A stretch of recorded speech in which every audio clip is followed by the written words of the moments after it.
welcome to the Monday Total Soccer Show. I am Daryl Grove, and sitting across the table from me is a man with his socks pulled up over his knees. It's Taylor Neymar Jr. Rockwell. Hello. Hello. I mean, first of all, that's high praise. I think I'd have to be Neymar Jr. Rockwell. Right. Much like Sammy Davis Jr. But yes, I'll take that comparison. So today's show, we are talking about Neymar's gold medal and Brazil's gold medal, the win over Germany in the Olympic gold medal match. We're going to talk about Germany's win over Sweden in the women's Olympic gold medal match. We're also going to talk Seattle 3, Portland 1, with a particular eye on Jordan Morris and Christian Roldan. Mm-hmm. And look away now, Jack McInerney.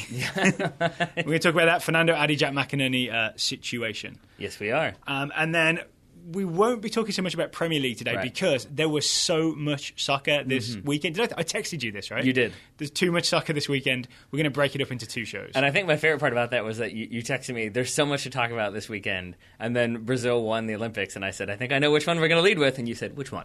so I feel like maybe you had soccer overload about halfway through the weekend. So if you're looking for our Premier League recap, that will be Tuesday's show. It will include some Lyndon Gooch. We'll also talk maybe Barcelona, Real Madrid. They open their seasons with wins on tomorrow's show. But first, Taylor, to the top, let's all cry tears of joy. Yeah, right? For Neymar Jr. Yeah, it tells you how emotional of a victory it was that Neymar hits the game-winning penalty, wins penalty shootout 5-4, and cries almost instantly. Like, takes 2 steps and is already crying? The net hasn't stopped wavering. No, it definitely is not. It definitely has not. Yeah. Which, it reminds me of those, scenes in movies and TV shows, and maybe you don't have these because, you're all about stoicism.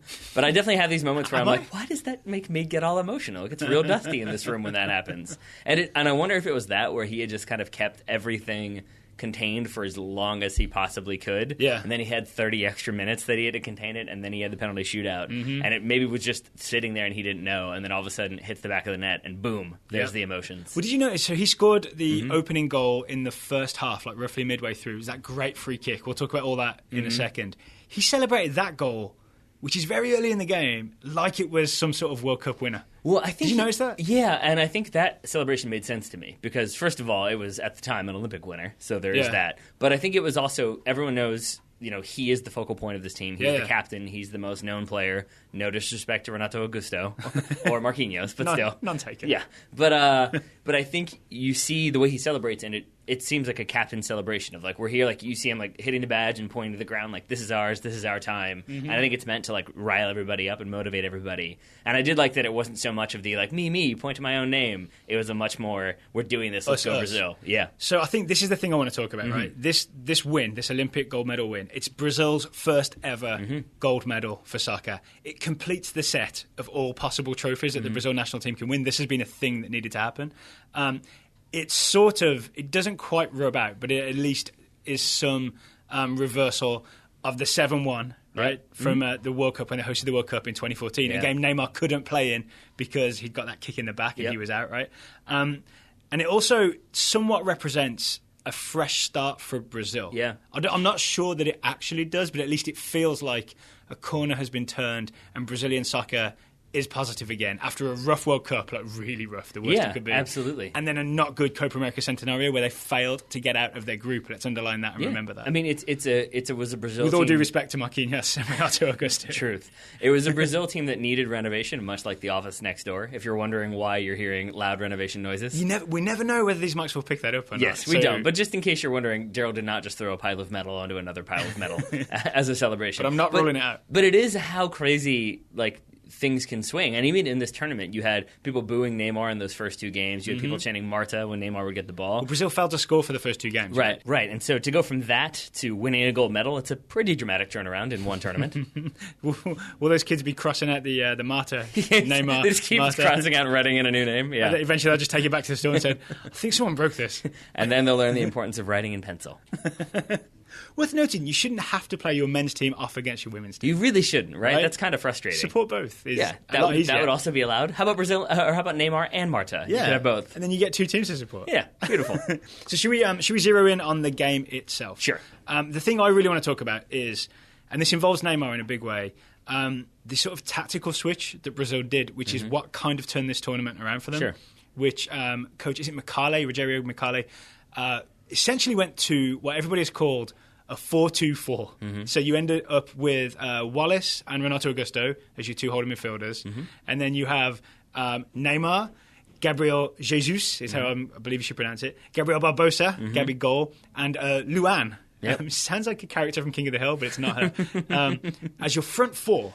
Yep. So watching the Olympic gold medal match, do we agree that it's a front four, or is that just a fancy way of saying 4-2-3-1? Going in, I thought it was just a fancy way of saying a 4-2-3-1. It's a 4-2-4. It really was for me. It was a very fluid 4-2-4. Yeah. So maybe you could say it was a 4-2-3-1 and everybody was just moving around and you get into that whole debate of, are there such things as formations, or is it all very fluid? But to me, even though people were all over the place, even you'd have Neymar up top and then out wide and then dropping back, it was still everybody kind of staying in that same basic formation of a 4-2-4. The reason I'm not fully convinced of going on board with this 4-2-4 thing is that, one, if you did that in international soccer, really, you would get destroyed. Yeah. Because 4 implies that all your 4 forwards stay forward when the ball comes back the other way. And really, it turned out whoever was like the wide left forward, wide right forward, whoever it was in that moment, seemed to then track back to a basically left midfield position. Like sometimes it was Gabriel Jesus doing it, sometimes it was Neymar, it was Luan on the other side. You know what I mean? Like they did a midfielder's job as well. Right. And so I think if you go back to the 1970 Brazil team that played that 4-2-4, we looked at a few different formations of how they did that, and it's kind of up to the interpretation, because sometimes you would see flat 4-2-4. Sometimes you'd see like a 4-2-4 with a diamond with different players moving forward and backwards at different times. So it seems like even then it was kind of open for interpretation. This seems to mirror that setup. And I think I haven't seen anything written about this. It seems so obvious that I feel like it should have been that. That's sort of that 4-2-4 idea of Brazil 1970 is part of the thing that this team and Brazil as a whole wants to tap into, right? That's the team they want to be again. So there's a symbolism to playing 4-2-4 to win the gold medal in Brazil at the Maracanã. There is, but it reminds me of like a 1970s reboot where it's like this thing that worked and we're going to do it, but we've got to put our own spin on it. Usually you do that with a movie by making it worse. In this situation, they did not. They made it better. But it would seem like it was more of a 4-2-4 with an emphasis on high pressure and putting people under early and not letting people do what they want and kind of choking the opposition into giving the ball back. Whereas I think with 1970 it was a little more pass and move, really fluid passing, and really keep the ball, throw off your opponent that way. And I think this system worked really well for Brazil because it really kind of kept Germany from getting too comfortable on the ball. We saw a lot of Germany being dispossessed and passing the ball away and kicking it long. So it seemed like it worked overall. And can we talk about Neymar's role? Because he obviously scores that free kick. It is a magnificent free kick, right? It is bent into the high top left corner. But it's also Neymar wins the free kick doing a thing that he did through the entire game, which is to come deep, show for the ball, always be on the lookout to receive a pass. And then he would either make something happen with quick passing, or he'd hold on to the ball until one of the Bender brothers took him down. It's essentially, and I believe a Bender brother takes him down. One of them, I think it's Sven, takes him down for the free kick that Neymar eventually scores. It's Bender bending Rodriguez, I think, he brings him down. But it starts, as you said, it's him dropping deep, and then it's a long ball that he settles more or less perfectly, then drives the defense and dribbles and dribbles and dribbles and is fouled, and then hits about as perfect of a free kick as you can hit, I would say. I mean, puts it over the very tall wall, puts it past the outstretched arms of Timo Horn. Unfortunate for the TSS scouting network, but good for Brazil. And then it tings off the bottom of the crossbar, which is... Does it ting? Oh, yeah, because that's the best thing, right, is when it hits the bottom of the bar, it goes straight down and goes back up into the top netting. You can't beat that, and that's exactly what it does. And Neymar doesn't see that happen because he's already off celebrating. And crying. Like yes. Oh, no, he doesn't cry. No, not yet, Only when the shootout happens. But he celebrates hard. Yeah, but to your point that you have the captain, the most like kind of media-centric figure, scores the go-ahead goal and scores the winning penalty. That is kind of like the stuff that Hollywood movies are made of, is your big player steps up on 2 different occasions and buries that ball 2 different times. Should we talk about Germany a little before we get too deep into this? Because, they silver medal winners, that's an achievement.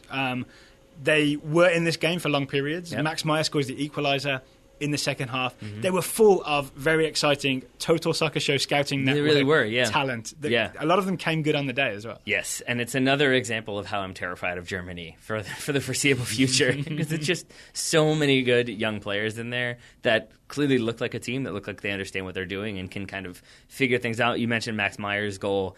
You look at what he does, and he does good interplay to receive the ball and play it out wide. And then he does a very smart job of noticing that he's being unmarked, noticing that no one is really stepping to him, and so he operates in that hole and keeps himself. He does that that vintage striker thing of keeping himself at a distance from everyone so that no one feels comfortable stepping to him until it's too late and he's put the ball in the back of the net. I've got to say, not great defensive play from Brazil to leave him so open for so long. And in the build-up to Maya's goal, I know Wallace, number 12, who's a big physical presence in midfield. I notice he's looking for Neymar, I think twice, and fails to get the ball there, I think twice. And it's sort of the downside of this sort of U23 with a big name system, is that you're constantly trying to get it to that guy, the 24-year-old, because he's the big name.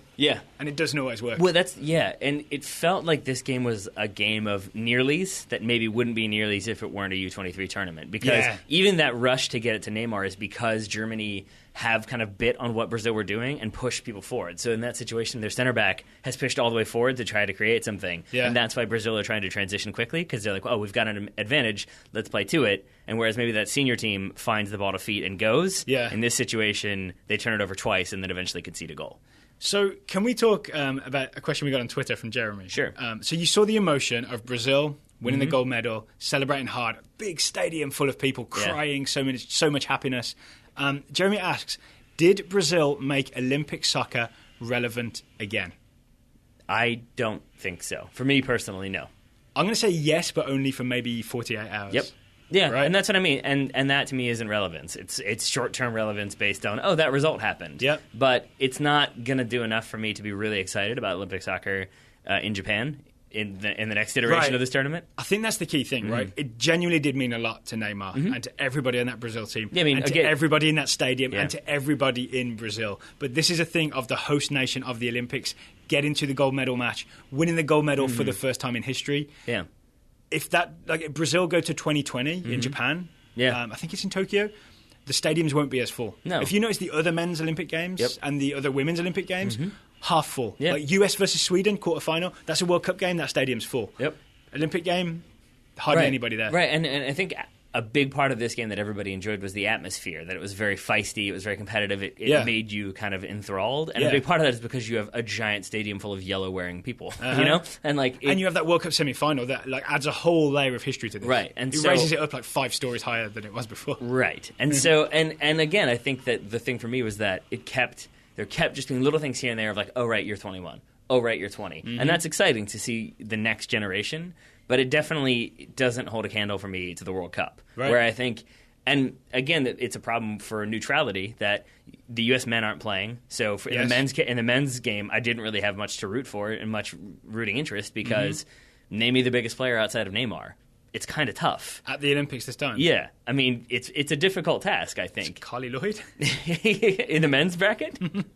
Maybe. That's what I'm getting at. Is like, and then with the women's game, you have the senior players, so you have the best players in the world. You have the U.S. team there, so it's much more captivating, I think. Whereas in the men's game, it's harder for a neutral to get involved until you have a narrative, which you're not going to have until the knockout rounds. It's also rare for teams to take advantage of the 3 overage players rule so hard as Brazil did this time. To keep your best player, maybe. Best player? That's fair, right, for Brazil? Out of the Copa America Centenario, but take him to the Olympics because you're hosting the Olympics. It's a huge gamble, and it ultimately paid off. Didn't he have to get special permission from Barcelona? Yeah, I think the deal was yes, because it's your host. Like, I think if this was in Japan, they wouldn't have said yes. They said yes, but don't play in the Copa as well. And I want to say at this point, listeners, it's fine to like a tournament. It's fine to enjoy a tournament. I'm not saying that this is a bad tournament. I'm not saying that if you enjoyed this tournament, you're wrong. Nothing like that. It's just for me personally, it wasn't exciting enough to get me pumped for the next tournament. In as much as every World Cup, I'm like, all right, 4 years. It's not too long. I can wait that long. Well, you would need Japan 2020 to be a Japan team that's challenging for the gold, and they need to have a star as big as Neymar, who's been selected as one of the overage players, right? If that happens, then we'll get excited for the gold medal match again. Come on, Kagawa. You can do it. Or for the men to finally make an Olympics would make me care about the men's side of the tournament. Kagawa would have to get 10 times more famous, I think, to do this. Yeah, probably. All right, we also saw the women's gold medal game, in which Sweden, who were going to go nowhere, according to Hope Solo, made it to the gold medal game, but fell to a very impressive Germany team. Germany won 2-1. Great strike from Jennifer Marchand. An own goal from, I've forgotten her name, the number 3 Sembrant, the number 3 Nilla Fischer's centre-back partner. That sounds Sweden, familiar. to make it 2-0. Consolation goal for Sweden. But I feel like Germany showed what the US should have done to Sweden. Yeah, because, I mean, Hope Solo made her, they played cowardly point. Yeah. And if you look at what Sweden did to Germany, their goal comes about from sitting back, then putting Germany under pressure, forcing the turnover, forcing a counter and scoring. Mm-hmm. And then defensively, it was 2 back to 4, sometimes a 4-5-1, sometimes a 4-6-0. It was more like what they did to the US, which is back 4 and then 5 across midfield and then popping out to meet you every time you try and come through. Right. Yeah. So it's not like they adjusted their tactics and played a completely different game. Mm-mm. But if you watch what Germany did, they did a really good job of, number one, being patient on the ball and moving it around and picking their opportunities. But a lot of those opportunities came from creating mismatches out wide and doing really quick 1- and 2-touch passing, using those triangles to get in behind the defense. And then rather than just hope and loft the ball into the box, it was driven low passes aimed at players' feet. Yep. And that's where... Or quick passing moves worked out Barcelona-ish. Yeah, I mean, both goals come from... The first one comes from that ball in, it's settled and shot and it's scored. The first one is a low ball in. I think Nila Fischer has to stretch to get to it. And then she sets up Marichon, who it's that beautiful strike from just outside the box. But if I remember, that's the US game. It's like Crystal Dunn going down the right. Yeah. And she'd be like chipping it to the far post. Yeah. And Nila Fischer is much better with her head than her feet at clearing things. She could just get rid. And that's not even necessarily criticizing Crystal Dunn as much as it was the U.S. approach of get down, get in behind, and then cross. Whereas I think Germany's was get out wide, pass the ball through, so that when you have that opportunity to cross, you're doing so from a controlled, I'm picking my spot position, and not, I got to get on the end of this before it rolls out of bounds. That's kind of the difference there. But even that second goal, it's the same thing. It's a ball played low, and it spills, and then there's chaos, and in that chaos, German players fouled, the free kick happens, it careens off the bar, or off the post, and hits the Swedish player on the shin, and into the goal it goes. Yeah. Sembrant, I think, was just desperately trying to swing at it. Yeah. I think it maybe took her by surprise. I compared it. I played dodgeball here in Richmond, and it reminded me development, right? Tyler playing dodgeball. It is, and I'm not great at it. I'll say that because I'm still of the mind to catch the ball all the time, and that's a terrible idea. That's not the heroic thing. You catch it, the other person's out, right? Well, yeah. I mean, that's not even heroic. It's just you get a player back in if you catch it. No, they go out. Okay. I think that's too much. But I just always try to catch the ball. But you never do that unless the ball's coming at your body, because otherwise it's going to hit off a finger and go away. But when you see the ball coming sometimes, you know it's going to hit you, and they're just like, I don't know what to do, and you end up doing a stupid little jump. And that's kind of what happened for the second German goal. It's just it's coming at you, and you're like, I'm trying to get to it, and instead it hits your shin and goes in. Oh, it's rough for Sembrant. Mm-hmm. But it's well done by Germany to take advantage of that opportunity and get those 2 goals. So Germany now the team to beat in women's soccer? Yes and no, I think, because they made the semis in the Women's World Cup in 2015, lost to the United States, make the final. With Marichon, I think, not fully fit, right? Right, because I think at that point she was playing 45 minutes and 70. I think she came on in the 77th minute against the U.S. in that game. Yeah. So maybe you have a full-strength Germany against a full-strength U.S. That's, in my mind, number 1 versus number 2. But I'm obviously not happy the U.S. didn't go further in this tournament. Yeah. But I wouldn't have enjoyed the US to roll through this tournament, win the gold medal, and be like, USWNT run the world, which is a great hashtag. But if that was actually true, then there's no challenge. Now at least we can look ahead to future games and be like, all right, what does the US need to do to improve? How do we catch up with Germany? How do we beat Sweden if we come against that sort of series of toll lanes again? Do you know what I mean? There are things to work on for the US women's national team. Yep, and I'm excited that's interesting in and of itself. I'm excited to see how they work on them. And I'm hoping that Jill Ellis is still there working on those problems. I've seen some rumors lately, or just some articles being like, she'll be the coach, but she shouldn't be, or maybe she should be fired. It's a lot of maybes and conditional statements. Oh, here's one thing we're going to do. Co-host Laura Coots. If you're a long-time listener, you will remember Laura from, 2012, 2013? It's going back. It's going back a bit now. 2014 as well. Laura's going to be back in town briefly. She's going to be in the studio. We're going to play a Wikipedia game. And we're going to look ahead with Laura to the future of the US women's national team. What do we do next? When's the next tournament? Do we really have to wait till 2019? all those kind of questions. Mm-hmm. Man, I did not think about that. Right? But yeah, kind of. Yeah. That's the problem with having those back-to-back tournaments, right? You get the World Cup, the Olympics, and then in terms of big tournament, the things you really want to win, you got to wait another 3 years for the next one. Mallory Pugh will be in her 20s. Can you imagine? It'll be a whole new world. All right, Taylor, speaking of back-to-back games, we're going to talk Seattle-Portland, because they also play again next week. We're going to review Seattle's 3-1 win over Portland in just a moment. But first, we've got a reminder about recent sponsors. One local, one national. Mm-hmm. So local sponsor was Ledbury, the luxury menswear company right here in Richmond. Ledbury, before you get used to Daryl's pronunciation of Ledbury. What does mine sound like? Ledbury. Ledbry. I will say, in this case, Yeah. to paraphrase Jimmy Carr, Yeah. this is how it's supposed to sound. This is true. This Because is very true. I happen to know that Ledbury is named after a road in London. Oh, I know that. I know that as well. But it's a thing where I get used to your accent, and then people are like, "What are you saying in this thing? And can you please spell it out?" I'm like, "All right." Other people maybe not so used to that accent. Well, if you are a Richmond listener, Uh-huh. you will know what Ledbury is because they've made big news Mm-hmm. here in Richmond over the last few years. Right? They actually started around the same time the Total Soccer Show started. Did they really? Yeah. I guess they did. Yeah. 2009-ish, yeah. They are about to move their shop Mm-hmm. to Broad Street, which means their 14th Street location is having a massive warehouse sale. Mm-hmm. You can get Ledbury shirts, which are $150 plus, Yeah. for like something like 75%. They're off. real nice. They're real nice. If you said last time you got married in one, right? Uh-huh. Yeah. I think I got married in one, and there's a Rockwell shirt, Oh, is and there there's really? a Cotter shirt, which is my wife's maiden name. It's the Cotter Stripe, I believe. There is a Grove shirt, but I think it's named after Grove Avenue, not after me. You can claim it for yourself. Yeah, should I? Yeah, Sure. You can just write like Daryl in front of it on the sign if they have a sign up for it. I've heard they love it if you write on pen. Yeah, what could go wrong?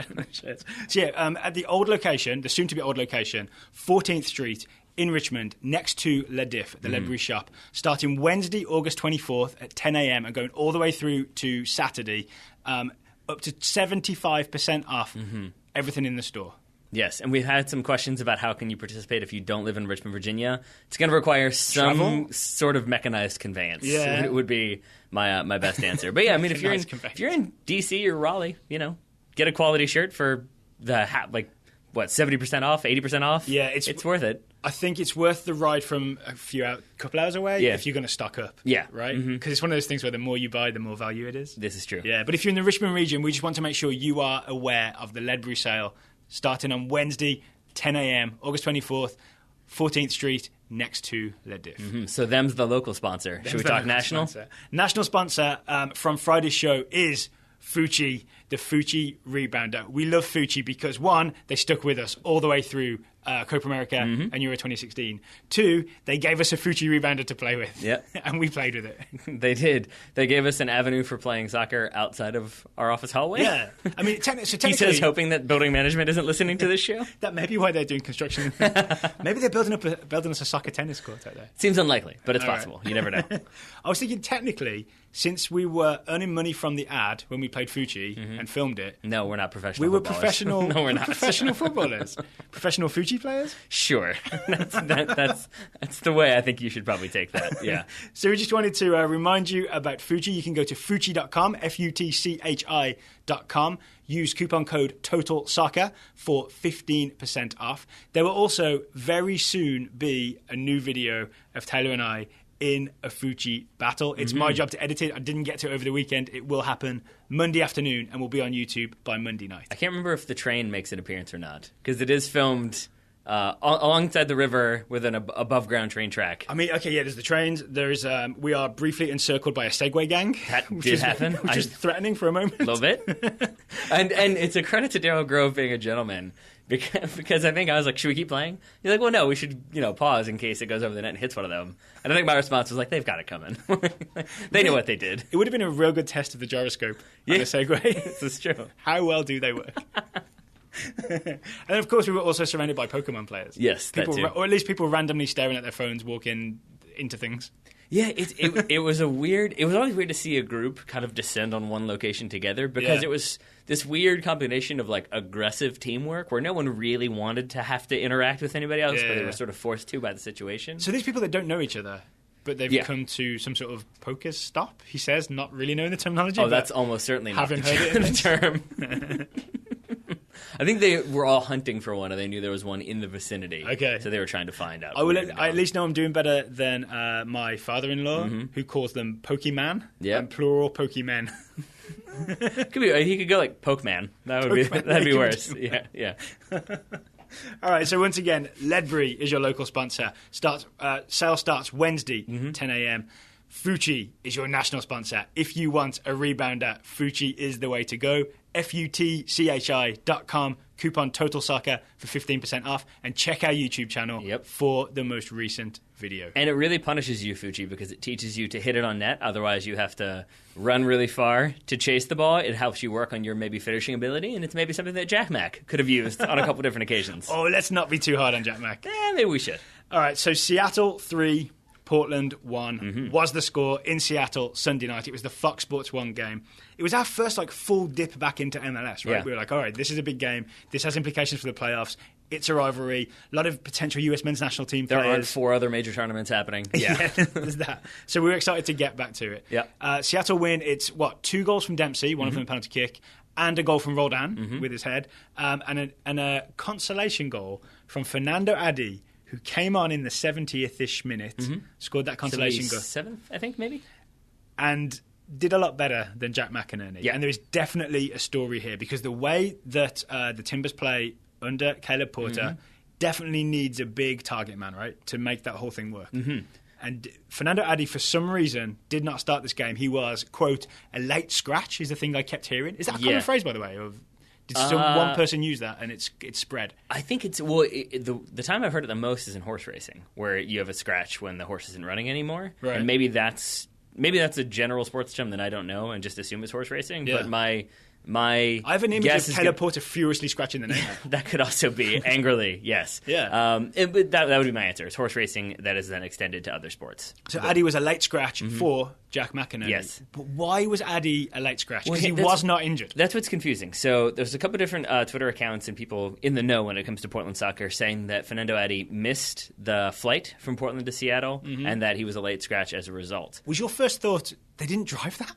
Yes, that was immediately my first thought. Is really? You guys are flying? But It's not that far, is it? I don't know, because it's the same thing as when you think like, oh, California is one state, you should be able to drive that. Like, no, Yeah. it takes some time. So it might be that as well. It might be 4 hours, and that might be enough to have to fly. Okay. I really don't know. I'm sure we'll get some emails about that distance. But From Alaska Airlines. yeah, but I think the thing that was more confusing is like if you miss the flight, then you missed the flight. Like it shouldn't be a late change. And it seems like even the commentators were surprised when Adi wasn't warming up but was on the bench. There's a piece missing to that story, right? Yeah, because if you miss the flight, okay, you didn't make it in time, maybe. Right, then you... And the only thing, I know you're going to roll your eyes at me, the only thing that I can think of is there's a scene in Goal 2 when Santiago Munez misses the Champions League flight and has to get the flight 2 hours later, and then he gets benched for it. And I wonder if maybe that's it. It's just like they flew out yesterday morning and Adi had to fly out yesterday afternoon. But why is he then on the team sheet originally and then scratched? That's the question, and which implies that something else has happened. And I think the other thing that did they find out how much he spent on in-flight entertainment? That'd be awesome. They pay his phone bill, and he spent so much on Pokemon upgrades that he got in trouble for it. Well, it does imply that something else happened because Caleb Porter was asked about it after the game and basically said, "It's a personal matter. It's a personal matter. I'm not commenting on it. I don't talk about players, but there's definitely a situation that needs to be handled, and I'm going to handle it myself." It implies that he's pretty mad and that there is some discord in that locker room, specifically between Porter and Adi. We know Adi maybe agitated for a move. His agent agitated for a move away. He wanted to play for a bigger club to get more consideration from Nigeria. Maybe this is, and I guess was frustrated when they wouldn't listen to offers or listen to rumors. So it seems like maybe this he wouldn't listen to rumors. Yeah. Well, I think it's more so that there were rumors. It's a good policy. There were rumors, and then he kind of was like, well, I wouldn't mind a move. And I think rather than entertain that and look for opportunities, Portland were like, no, you're our player, and we would like you to continue to play for us. No, we're not going to actively shop you. Speaking of, shall we get to the game? And there are 2 players I specifically want to talk about, and they're US national team eligible. Sure. Jordan Morris and Christian Roldan. Yep. Right? Jordan Morris was an absolute menace in this game, in the good and bad ways that Jordan Morris is. Yeah. We had, and we talked about this in the preview, we had Stephen Taylor, freshly a Portland Timbers player, partnering Liam Ridgewell in the centre of that Portland defence, and he got an early taste of Jordan Morris. I loved... Or he tried to get an early taste of Jordan Morris and missed. I think it was... Well, Brad Friedel said in the first few moments that they had talked to Stephen Taylor about what he knows about Major League Soccer, and he said, Clint Dempsey's one of the best players there is in this league. And then Bradford, I think, said, like, I'm not sure if he knows who Jordan Morris is, but we'll see. And then you and I were rewatching, and your line was, well, he's about to find out. Yeah, I mean, he got a good look at the back of his jersey. He sure did. Yeah, and tried to get a good handful of the back of Morris's jersey and couldn't even get that. So if you can't picture this play, it's right about the 10th minute. It's like 9 minutes and 30-something seconds. There's a through ball, and it's sort of Morris and Alvis Powell tangle for the ball, right? Morris is stronger. Morris is faster. Comes away with the ball. Taylor, I think, goes to intercept, and then whoosh, Morris is away, and Taylor is left just grasping, trying to grab his jersey. Yeah. I think he thinks he has a good read on that ball and forgets that his teammate, is it Alvis Powell who's in there? He basically, I think, forgets that Alvis Powell is still involved, and Powell goes to challenge, and I think he, in trying to challenge, maybe gets a little bit of touch on the ball, but also blocks off Taylor, at least the approach angle that Taylor was using. Right. And then all of a sudden, now both of them are at a disadvantage, and Jordan Morris is away. He's away. And that was kind of a recurring theme, is Jordan Morris is away. Yep. And I really thought he was going to score. He went not quite Travella, right? Because it wasn't like a substitute for a left-footed thing that he did. Yeah. But he definitely tried like a weird outside-of-the-foot chip to lift it over the keeper. And it bounced just wide of the far post. It did. And from there, it was a game of, like, if you watch it on first view, you're sort of like, yeah, all right, this is good. Jordan Morris is doing stuff, and he looks lively, and he's making smart runs. Except there are then those moments that are really frustrating with Jordan Morris, where maybe those runs aren't as smart when it's kind of sustained possession in that final third. He seems like maybe he's not quite sure what to do, and he definitely still has no left foot. And that's very, very frustrating. All right, let's take some of these things in order then. Sure. His runs, the thing with, is it Seattle's second goal, right? It's Clint Dempsey scores it. Jordan Morris doesn't touch the ball, but Jordan Morris does make this curved run that goes, he's like between Taylor and Ridgewell. He curves to the right. Ridgewell goes with him, and he takes Taylor with him as well. Yep. At least enough to open a gap for Dempsey to shoot and score. Right. So there are two ways of looking at that. You could say that's really smart from Jordan Morris. He's using his pace to open lanes for Dempsey to shoot in. Or you could say that that's just a mistake from Stephen Taylor and Morris was just running in a direct line. I mean, I think that's a better run because at least he's using change of pace and he's trying to get to the far post. So even if it's just, hey, I'm running, or hey, I'm trying to get to the far post in case Dempsey's shot spills, that's fine with me. What I'm talking about is the ones where, like, Roldan will get the ball out wide, and he'll clearly be, like, kind of coming inside, like maybe he's going to cross, but maybe he's going to touch it to the end line. And Jordan Morris would just do this kind of slow jog to the far post while looking. Yeah. And it was sort of like, it's not the inventiveness you want where all of a sudden it's a sudden burst of pace to the near post and then he can get that reverse pass in behind. It just seemed like once Seattle got possession and slowed it down, Jordan Morris had a little bit of difficulty figuring out what to do. But still dangerous, right? Because there's still an element of, for example, maybe the reason Taylor goes with Morris is because he's just been burned by that pace in the first half. Yeah. You know what I'm saying? Like he's scared to let him get too far away. Yeah, and then he still does those really smart things. We saw him get the 2 assists a couple weeks ago where he just did the FIFA assist. He did another one of those tonight, and Dempsey should have scored. Yeah, he shoots should. wide on a relatively open goal. Right. So it's still like smart play. It's just... It's the type of play where when we first watched this, when I saw it last night, when we watched the highlights again today, I was like, this is great. Like, this is the Jordan Morris we've been waiting for, where he's up top, he's got the confidence, he's going to people, he's using his pace, he's using his physicality.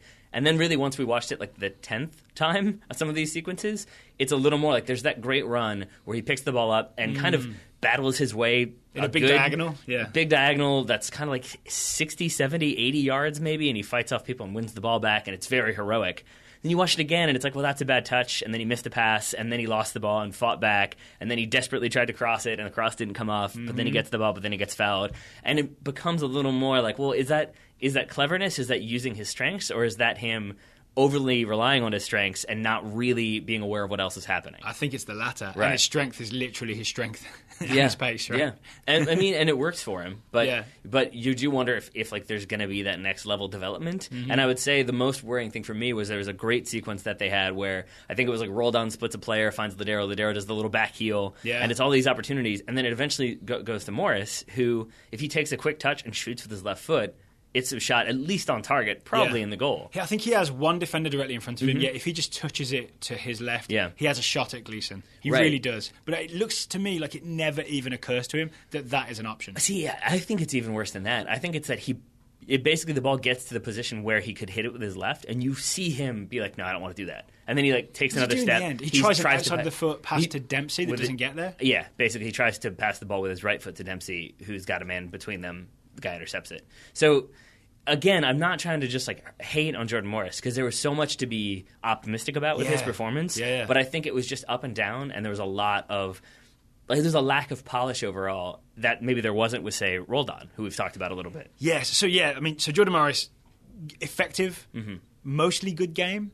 And when we think about him for the US men's national team, you can't help but get excited about the attributes he's got, right? Right. But then also worried about what's missing. Right. And I want to say one more thing about that, because you pointed this out to me, is that part of the thing that frustrated me, as I said, was his kind of lack of creativity when there was possession and slow build in that final third. Yeah. As you pointed out, U.S. doesn't often have that. The U.S. is usually the one on its heels, looking to hit on the break, using pace and physicality. That's Jordan Morris. It may be a good fit, but I think the reason I'm picking up on this is because you said you don't want to hate on him, right? Right. And I think if it was just some like no mark player who's just kind of fast and strong and that's all they offer, you just dismiss him, whatever.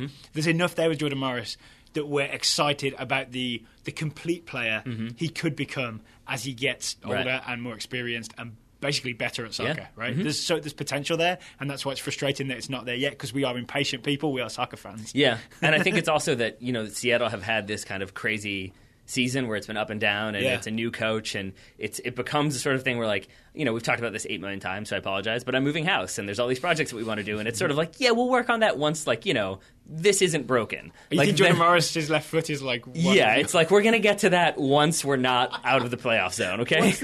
What's the equivalent in your new house of Jordan Morris' left foot? Oh, man, that's a tough one. Probably like furniture. I don't know. Like getting a new sofa, something like that. It's more like, how about we make sure the floors are sound before we move on? Yeah. And do you have any sort of dependable items that people should be excited about that you're taking with you? I think my most dependable item so far in this house has been my phone. Your phone? Yes. Christian Roldan is your phone. Yeah. That and the knowledge of people at what was formerly Pleasance Hardware. I forget what they are now. And this is my reminder to anyone out there. Yeah, no, they're no longer Ace. Now they're Do It. They're the Do It Center, I forget. It's some branch of hardware store somewhere. But this is my quick aside for anyone doing any sort of project. Go to the local, small, family-owned hardware store, because they actually know how to help you. The people at Home Depot and Lowe's, they know where stuff is most of the time. That's great. They can tell you aisle 12. But they cannot tell you, like, for that type of thing, you need this type of fastener or this type of screw. So I feel like most of those guys and girls have got, like, class at 4 o'clock. Yeah, exactly. Right? It's a lot of college students. Exactly, yeah. And there's a few people in there who know. But even then, it's still sort of like, huh? Yeah, you're the 8 millionth question I've answered today. Versus those people at, like, local hardware stores, they know what they're doing. Yeah. They've solved these problems before. They almost always have suspenders on, and that's always a good sign. Well, Christian Roldan doesn't have suspenders. He does not. But he is sort of, like your phone, useful and capable of doing many things. And I've got to say, it's probably because I haven't watched enough Seattle or enough MLS, but this is the first game where I really, really noticed Christian Roldan. Yep. I thought of him as... so he's 21, I believe. I thought of him as this young attacking player who's going to struggle to break into the lineup. Turns out his preferred position is holding midfield. I found a quote. He said, "I am here to take Ossie Alonso's job." Yeah. So he's brave. Bold words. We'll give him that. Yeah. To start this game, Roldan started alongside Ossie Alonso as like a two-man holding midfield, but it looked like with a bit more freedom to roam. And for me, he did everything right. It also, to go back to that quote for a second, though, I love the idea of, like, I'm going to take his job. You're going to start next to him. Yeah, that's fine, too. I'll just be quiet now. Because I feel like you get a lot of sideways glances, like, you're going to do what now? from the guy you're now partnering in midfield. But, yeah, he seems to not be too intimidated by that responsibility, because he was all over the place doing all types of things. So he did the defensive work. I checked his stats. He had 7 ball recoveries, which I think was a couple more than Alonso himself, right? So that's a huge defensive effort. But not surprising, because it points to, because the ball recovery can be a little bit misleading, right? Because it's usually when you have recovered the ball that was loose. Yes. So it's not necessarily... You haven't made the tackle. Right. And that makes sense to me, that it was Ossie Alonso doing a lot of defensive work and shutting down options and then picking out those passes all over the field. Yeah. And then it was Roldan picking up the ball loose in midfield, driving forward, and then creating opportunities as well. And then he would also go roaming, to create those opportunities. And the thing that impressed me so much is how tidy his feet were. It just seemed like a guy who you can always trust to, like, quickly handle the ball, move it along. Even that pass where he splits the 2 defenders for the Morris quote-unquote chance we talked about earlier. And maybe even the best moment was winning the penalty because in the second half. Because we talked about this, about what Portland were doing, and it seemed like Portland had gone back to their usual kind of 4-3-3 a little bit more. And what they were doing a good job, as they usually do, of putting that pressure in the midfield and essentially trying to force Seattle into long balls and being dispossessed. And you could see the relationship Chad Marshall can then just head back at yeah. And you could see the relationship form because basically Roldan peels out and goes around to the right-hand side. Alonso picks up the ball and just chips it over top of those three midfielders who all turn. And you can watch Diego Chara you can't see his face from how far away he is, but he has that realization because you can see him go from first gear to 19th gear. Yeah, he's like, oh boy, I'm in trouble. Where did that come from? Yeah. I better get and all of a there. sudden that guy is now 15 yards ahead of us and 40 yards wide, and we got to close some space because otherwise, we've conceded a penalty. So he essentially, Roldan gets himself one-on-one with Portland's new left-back, who I'm going to call Vitas, because that's what Portland fans, so I asked him about him on Twitter, what he's all about, and they said he's good going forward, he's maybe a little suspect one-on-one, and I was like, oh, that's good information. Wish I'd known that before we did specific predictions, but okay. So Roldan gets one-on-one with Vitas, is cleverly sort of just in the box, right? And I think you noticed, first of all, it looks like a clumsy tackle from Vitas, right? He just knocked Roldan over for no good reason. And I don't want to take credit for this because you spotted it when we watched the replay. Roldan draws him into it, right? He does. He basically does the thing where he goes at him with pace, so then Vitas, I think, thinks based on the pace and then the way that Roldan approaches the ball in the box that he's going to try to cross. He shapes to cross, He right? basically shapes, opens up those hips like he's going to cross, and then doesn't cross, takes another touch with the outside of his right foot. But Vitas, I think, has bit on the cross, jumps in to try to block it, and in so doing, jumps where the ball was, where the player was, which is now where the player's trailing legs are, takes out the player, penalty kick. Penalty kick, which Dempsey dispatch is. Yep. and the fire goes up in the air. It does. Yeah, my wife was very confused by that. What is this? And then I told her what Portland Timbers do when they score a goal. Yep. And she's like, you are kidding. You are messing with me now. She didn't believe me at all. So Christian Roldan, he later moves to the right wing. I think when Freeberg comes on, Roldan goes out to the right wing. And also looks like a dangerous right winger while he's out there too. And it just got me thinking, this is a 21-year-old player that I could see or would like to see as part of the US men's national team. I like the idea of him doing, I agree, I like the idea of him doing the Robbie Keane thing where every position he goes to, he's like, this is where I am, this is what I want, like, I'm here to take this position, oh, you want me on right wing? I'm here to win right wing, I'm here, oh, you want me at forward? Okay, I'm here to, like, he just keeps changing it every single time. So instead of kissing the badge, he kisses the spot on the chalkboard where that position goes. And I wish that one of those things he was desperate to win was a spot on the US national team. It seems like at this point he's playing it coy a little bit because he also has connections with, I believe, Guatemala and El Salvador. Guatemala have already contacted Seattle about him coming in for their camp. I think he said he wants to focus on Seattle now. And then this is why I say he's playing it coy a little bit, because he said, like, my priorities are as they ever are, but some things are maybe changing. So I think that means literally nothing. Well, I think what he's trying to get at, and that was a bad paraphrase because I can't remember quite what it was, but the implication to me was, I've always wanted to play for the U.S., but it seems like maybe that's not happening, so maybe I have to look at other options. He's only 21. Yeah, but, 21 is the new 16 or whatever. I don't know. 21 is the new 40. I forget how it works in soccer. It's one or the other. It's the other way. 21 is the new 40. There it is. So it's the scouting network has done this to me when I'm like, oh, you're 22? You are ancient. This is a 17-year-old waiting to take your spot. So the US has the World Cup qualifier games early September against St. Vinny's and against Trinidad and Tobago. Then in October, we have those two slightly odd friendlies away to Cuba. Is it away? I'm not sure now. But we play Cuba, and then we also play New Zealand. I kind of think I want to see Jordan Morris in that World Cup squad. And then I want to see Christian Roldan in that Cuba and New Zealand squad, which will be more domestic-based. That won't cap tie him, but it'll at least get him thinking, ooh, okay, this is an option. I wouldn't mind if he did kind of what he did heading into the Gold Cup, or the Copa America, he being Jurgen Klinsmann, and kind of had like two teams, where it was sort of he has the one with Trinidad, which is going to be a bit more competitive. Yeah. And then the one against St. Vincent, which is at St. Vincent on a cricket field, I think. So not the nicest facility, but maybe that's we call that the cap tide game. And you bring in Roldan. Matt Miazga got 10 minutes. Right? Yeah, you bring in Lyndon Gooch, who we're going to talk more about tomorrow. Oh, yes. But you kind of bring in some players who have dual eligibility, and you seal their fate once and for all. Fafa Picot, maybe another one. You kind of bring him in, get that one done and dusted. So we will be playing St. Vincent and the Grenadines and Ireland and all the British teams. Yes, exactly. And El Salvador and Guatemala. That's what that Congratulations to 9 players getting their first cap for the U.S. Yeah. But just to zero in on this, do you see Christian Roldan as a possible US men's national team player? I do. And why? What does he offer? Let me back off that for a second, because I think for how critical I was of Jordan Morris, having watched him play only a couple games for Seattle this season, it would be a bit ridiculous for me to say yes, definitely for Roldan after having watched this one game. I don't know. I feel like Roldan's a more complete player, just less of an impactful, explosive player. I saw his intelligence there, and I saw his ability to function in multiple roles on the field, doing different jobs and doing them all well. Yeah. It reminded me, again, not the same player, not building the same hype at all, but it reminded me what we talked about with Christian Pulisic, where it was sort of, we didn't see him really put a foot wrong, that he kind of kept making the smart decisions and doing the smart work. And that's what I saw with Roldan against Portland. Speaking of, we also saw Darlington Nagbe, and I was once again impressed. Like, the whole team wasn't clicking, right? It wasn't working for Portland for the tactical reasons you mentioned earlier. Seattle pretty much shut down their plans for attacking fullbacks and sent it the other way. But every time Nagbe got the ball, he still did that thing where he moves the ball very quickly, then advances and receives the ball. And he's like at the centre of all these great moves.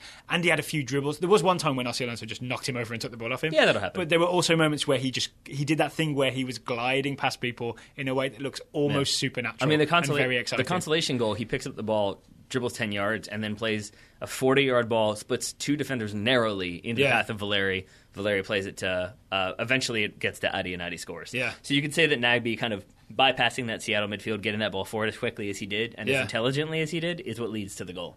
And do we want to talk about what Jack McInerney did wrong? Just to say that, I mean, he definitely didn't take his opportunities very well. Yeah. And even the opportunity he did create, and I'm saying he created it because I think who did he pull down? It was Tyrone Mears. As an attack's building, Tyrone Mears is running with Jack McInerney into the box. Yeah. And McInerney very cleverly grabs the jersey, pulls Mears back, and then just accelerates ahead of him. And if he finishes that, it's like vintage Clint Dempsey, where it's just kind of like that ruthlessness to score. Sneaky, nasty, but for your team, so it's okay. Yeah, but Clint Dempsey also finishes that one and doesn't do a weird, like, semi-poor first touch and then a weird kind of step over that maybe he didn't mean to do and then shoots out of panic rather than placement. What was that about? Because I've always heard that the thing with Jack Mack, the reason people want him in the team is that he is a dead-eyed finisher. And instead, he gets one-on-one with Fry and starts slowing up and doing a step over and not quite finding not picking his time to shoot at all.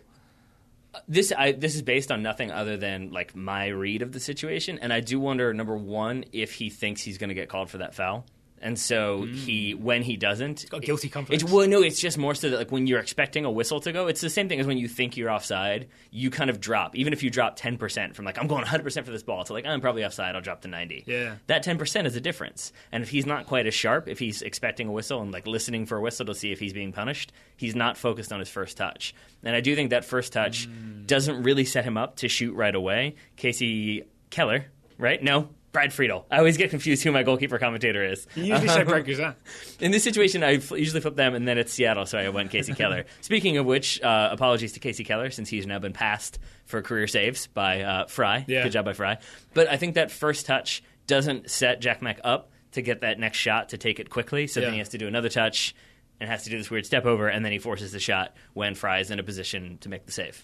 So let's look ahead then. So we said before this like little mini series that's happening, if Seattle beats Portland twice, they overtake Portland in the MLS Western Conference. Well, right? Seattle have a game in hand they play this midweek, and if they win that, they're ahead of Portland going into that next game. I didn't know that. Yeah.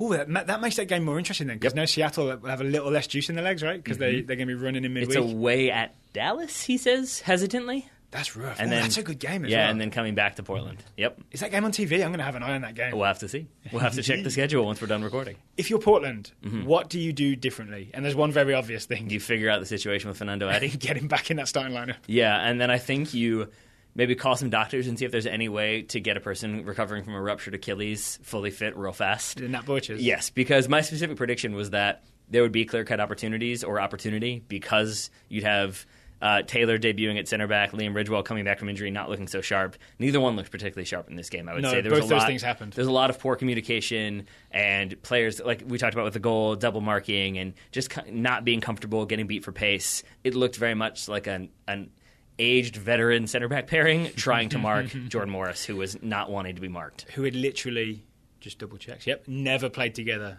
before. Yeah. Right? Centre back, I mean, I've played centre back with many different partners. It is a big thing that for you to trust each other and to be able to predict what the other one's going to do. Yeah. Right? Yeah. It's not even about being good, it's about just knowing each other's habits. So then it makes you easily able to predict things. Yep. So if Liam Ridgewell had known that Taylor was going to come across with Morris, he could have earlier said to him, no, stay with him. Yeah. You know what I'm saying? Yeah. It's little things like that. So I think you Stay with Dempsey, I mean. Yeah. You figure out the two sides of the field. You figure out what's happening up top. You figure out what's happening in the middle of your defense, and then maybe you're better positioned to handle Seattle when they come to town next week.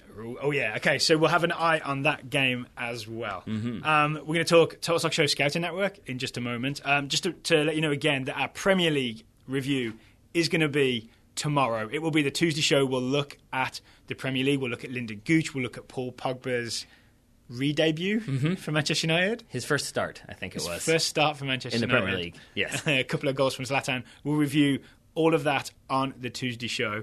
But there was one big bit of news that a lot of people have tweeted us about. It's a thing that we can bond over, Taylor. What's We've that? been told. Cameron Borthwick-Jackson has been sent on loan from your team, Manchester United, to my team, Wolverhampton Wanderers. And you seemed, when I texted you about this, because I think this is one of the few times I've beaten you to Wolves news.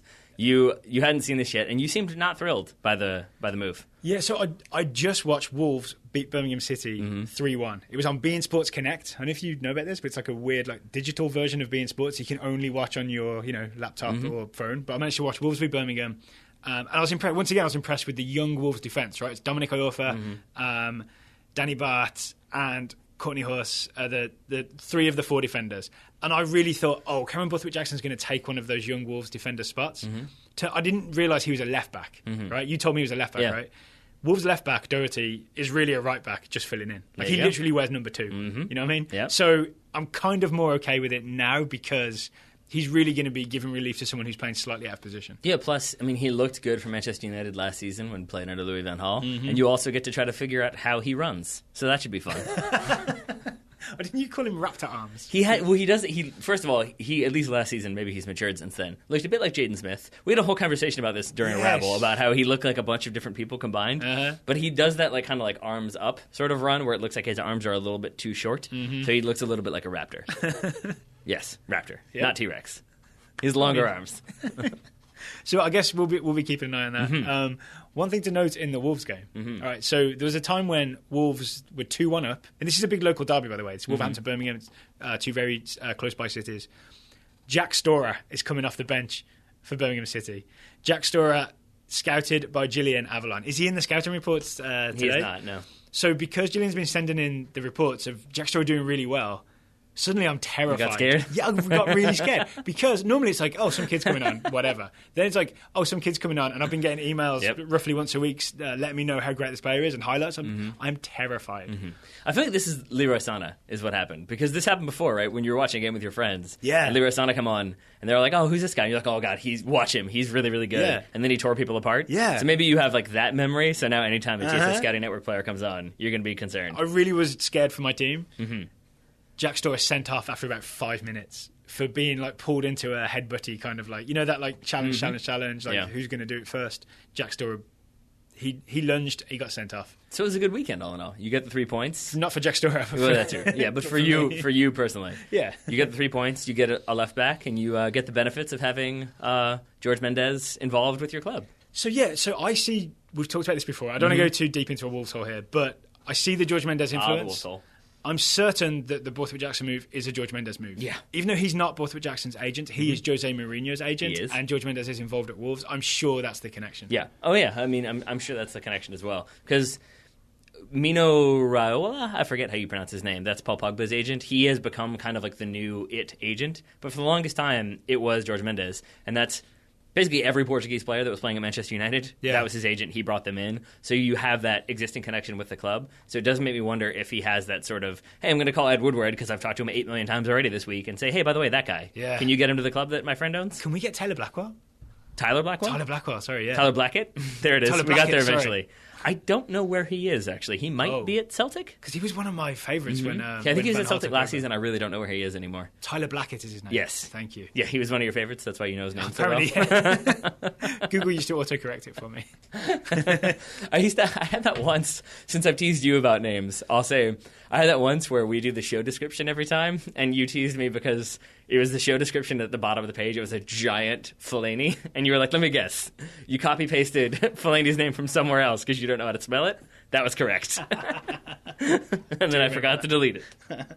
All right, are you ready for today's scouting reports? I am. These have come in from people who have subscribed and contributed to the Total Soccer Show by going to totalsoccershow.com/subscribe. We make you a scout. We give you a great young player to keep an eye on. And then you send us reports, and the best ones we read out on the show. Mm-hmm. All right, Taylor, I haven't read these. You've printed them out and handed me one, so I'm excited to dive in. All right, I'll get us going with Tyler Dunaway, who's been doing a diligent job of scouting Gabriel Jesus at this Olympics. Oh, okay. Yeah. Tyler says Gabriel started the Olympic final and drew 3 yellow cards. He caused a lot of problems with his speed, but was impatient on the ball. Now that the tournament is over, he'll go back to Palmeiras until the end of the season and then head to Manchester, since he is obviously signed for Manchester City. But on loan back at Palmeiras. Exactly. Yeah, it's one of those, playing for a club, signs for a new club, loan back to his original club. Up next, Michael Curry is scouting Haji Wright, the young American who's at Schalke under-19s. Michael says, a Sport Bild article has called Wright the next Leroy Sané. Speaking of. The reason being that Sané was coached by Schalke U19 coach Norbert Elgert, as were Manuel Neuer, Benedict Haverdes, and Mesut Ozil, and Haji Wright. Yep. It seems likely that Wright will remain with Schalke U19s this season. It's good news, right? Michael says it's good for Haji's development, but bad for scouting purposes. Yeah, I guess it's difficult to find video or highlights of matches of the Schalke under-19s playing. That's interesting, because we managed to find them when Pulisic was playing for Dortmund U19s. Is that just because there's a bit of more of a hyper-focus on the progression of Pulisic? Yeah, that could be. Or maybe Dortmund do a better job distributing their video? That could be. Or Dortmund have maybe more attention on them, so there's more cameras pointed at them. There's more maybe emphasis on their young players coming through, since they've established that feeder system. Let's crowdsource this. Does anybody out there know of Schalke U19, sort of a good source of Schalke U19 video? We've got listeners in Germany. We've got American listeners who are into the Bundesliga. There are a lot of Americans passing through Schalke U19s. Right. If anybody knows of a way to catch Schalke U19 video, please email us, contact@totalsoccershow.com, tweet at us @totalsoccershow. We will share that information with Michael Curry and with everybody else. Alrighty. Sound good? Up next, we've got a report from Seamus O'Connor regarding Suli Kakai. Ooh, this is a new assignment, right? It is. The 20-year-old winger made his Crystal Palace debut on the opening day of the season, but did not feature from the bench against West Brom. He still seems like he's on the periphery of the first team. He was their leading scorer in preseason, but he could go on loan in January if he doesn't get more playing time. It seems like he probably won't, given that Christian Benteke has now come in on a permanent move. But with Yannick Bolasie going the other way, could there be space on the wings? There could be, especially because there's also rumors today that Wilfried Zaha is going to move away. There was links with Aston Villa, and then Aston Villa's owner came out and said, we're not making this move, we're being used as leverage, which I thought was kind of a big deal. Wow. Yeah. Yeah. He tweeted it, which I thought was kind of amazing. It's nice to say that out loud. Yeah. Everyone's like, oh, okay. Yeah, exactly. Because it breaks the lever. Yep, pretty much. It snaps that lever in half. Pretty much. All right, we have a scouting report from Scott Friedman, who's keeping an eye on Pulisic rival Emre Mor, the Turkish winger who signed with Borussia Dortmund. Scott says Emre scored in a preseason friendly against SV Sandhausen. That game also featured Christian Pulisic, as well as the other subs and bench players who didn't get much time in the cup game against Bayern. Scary to think that list also includes both Schürrle and Goetze. Yes. And I did my own research. It includes Marco Reus, who's on his way back from injury. Yes, that said, I think, could be wrong, I think Goetze picked up an injury this weekend, which means that there's a more greater chance that Pulisic gets time this season, just because there is that kind of fear of persistent injuries. Okay, and speaking of all this, we will be doing a show later this week, maybe Wednesday or Thursday, we haven't quite decided yet, previewing the Bundesliga season through the lens, he said, tapping his lenses, of US men's national team and future US men's national team players in the Bundesliga, because there are so many of them. There really are, yeah. Yes. In a variety of different levels, there are. Final report comes from Jonathan Holmgren, who's scouting Alex Iwobi. Jonathan says Iwobi suffered a thigh injury during Arsenal's season opener. Oh, I remember. Yeah, he came off. And will now reportedly be out for a month. He may also miss some time for African Cup of Nations qualifiers, even though Nigeria has already been eliminated from that tournament. Oh, maybe they should call up Fernando Adi, give him a chance. Yeah, there you go. Jonathan also notes that he wishes he lived closer to Richmond so that he could be friends with us.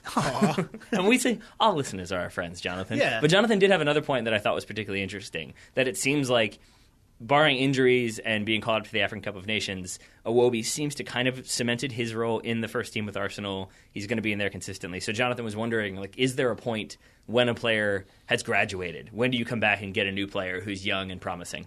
I think Iwobi hasn't graduated yet. I agree. Because Arsenal still have all those sort of more senior first-team players to come back. Danny Welbeck comes back. Yeah. He takes Iwobi out of the team.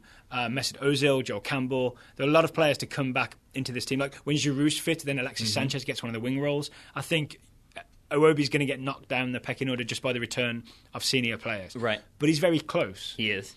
So what is the point where you graduate, I think, is where you're Anthony Martial. Yeah, I think that's a fair point because I want to go back to one of the things that made us made me excited to do the Scouting Network in the first place. If you recall, was Minuccio Goncalves, Angolan forward who's playing for Man United. And I would always kind of periodically be like, where is that guy now? And that's what the Scouting Network is for, because you could make the argument like, oh, he made it to Man United, he played in a couple games, so now he's made it. But you don't know if Iwobi's going to stay at that level or if he's going to get loaned out or moved here. So I think it's once that Serge player... Gnabry was at the Iwobi level just a couple of years ago, and then he was back in the reserves and out on loan. So I think it's like once they really are in there starting regularly, you know they're going to be there, you know they're staying. Maybe then you come back and get a youngster, if you so wish. But if you want to stick with that guy and keep scouting him all the way through, there we are. I've got the acid test. All right, for Jonathan and everybody else. When it's the media reporting on every move your player makes, like already, and you don't even need to, but because the mainstream media is paying attention to your player, that's when you've graduated, right? Because things that Martial does, like I really saw a 101 Great Goals article about his girlfriend being mad about the other girl, something like that. Yeah. You know what I mean? When that stuff is already being reported, there's no need to scout anymore. Because what we really want the Scouting Network to be is like a news-gathering organisation for players who are exciting but aren't getting that much press already, right? So you'll know it when you see it, I guess is the way to say it. But if you feel like your player's graduated and there's no point on you scouting him because the rest of the world is already doing it, email us and let us know, and then we can talk about maybe switching up to a new prospect. So to answer Jonathan's question, to paraphrase the Supreme Court when talking about porn, you'll know it when you see it. I mean, I was trying not to say that deliberately. And wouldn't it be good if we could get all TSS listeners to move to Richmond? Yeah, I think so. We should take a neighbourhood in Richmond that needs sort of revitalising, and we'll just buy up all the property and have all TSS listeners. Sure, all of those things are possible. It would make doing a live show way easier. We should do it near Scott's Edition where there's all those breweries. That also makes sense, yes. Let's buy the Diamond. What could go wrong? Yeah, there is. There's that huge... I have a contact at the city. We could make that happen. We just need to raise several $1 million. All right, Taylor. So if you want to join the Total Soccer Show Scouting Network and get in early on a real estate opportunity, you go to totalsoccershow.com/subscribe. The second part was a joke. The first part was real. When you subscribe, we add you to the TSS Scouting Network and we give you a player to keep track of. If you have subscribed and you haven't received your player and you are slightly mad at us for not sending it to you, please email us, contact@totalsoccershow.com, itchy feet in the subject line so that we can group all the emails, and we'll get back to you with a player as soon as possible. If you've done that recently, it's in progress, we promise. Yes. All right, Taylor, until tomorrow. Yes, sir. Thank you for taking the time to talk to me today. Dale Grove, thank you for taking the time to talk to me today. Listeners, thank you for listening, and we'll talk to you again on Tuesday with our Premier League review.